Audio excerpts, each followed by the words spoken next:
Well, thousands of transgender members of the military have until tomorrow to identify themselves or be involuntarily forced out by the Trump administration. Tonight in our WJZ special report, Fighting to Serve, several decorated active duty trans service members speak to investigator Mike Helgren with their careers on the line. Every day, walking through the hallways of the Pentagon wearing my uniform is such a gift. And I have people that walk up to me and say, "You don't know me, but I know you, I love you, I support you." Colonel Bree Fram joined the military after 9/11, determined to give back.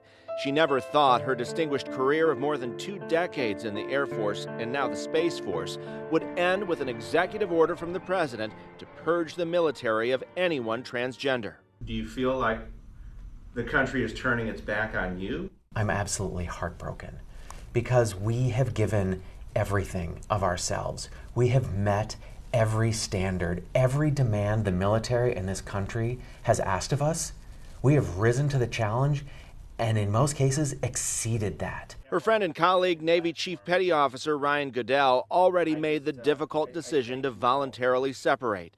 But Goodell says leaving is anything but voluntary and fears having to pay back thousands of dollars in bonuses. To me, it was a threat that I couldn't risk it, as well as trying to take a little bit of control over what feels to me like an uncontrollable situation. How painful was it to make that forced decision?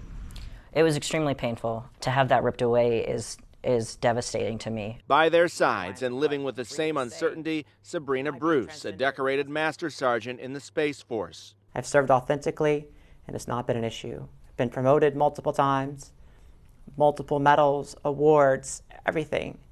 It's never been an issue that's come up. I've never been good at anything in my life except the military. Like, I found a community and a home in the military. And so the very real thought that I may lose that, it hurts.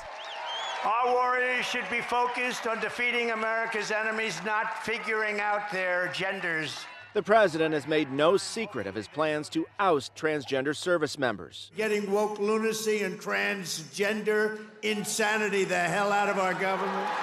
His administration reportedly wants commanders to out them or force them to get medical checkups where they would be identified and forced from the military. No more dudes in dresses. We're done with that. You say they're the problem, but you can't identify them.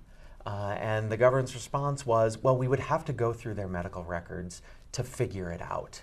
And I think that's a pretty good indicator that we're not a problem. I'm not a weak link. I'm an addition. I'm not a subtraction. I hope that I'm able to continue serving in some capacity, whether that's in uniform, outside of uniform, whatever that may mean. Hope is dimming.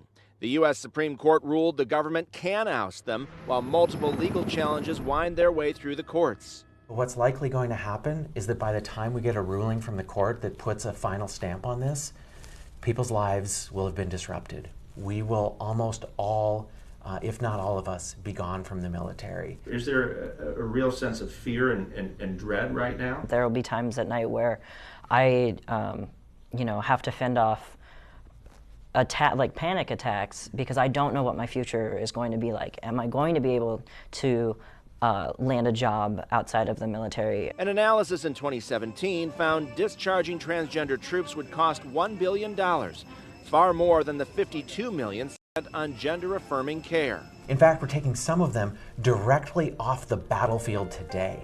These are people who are deployed, doing their wartime mission, who are being told, you're not deployable, you need to come home. Despite the directive, Fram says her colleagues have her back. We don't swear that oath just to live by it in the easy times. We do it when it's hard. And right now is one of those hard times. But we're doing it. We are accomplishing the mission, and we will continue to do so until the last day we possibly can. And continue fighting to serve. Mike Helgren, WJZ Investigates. Mike, thank you.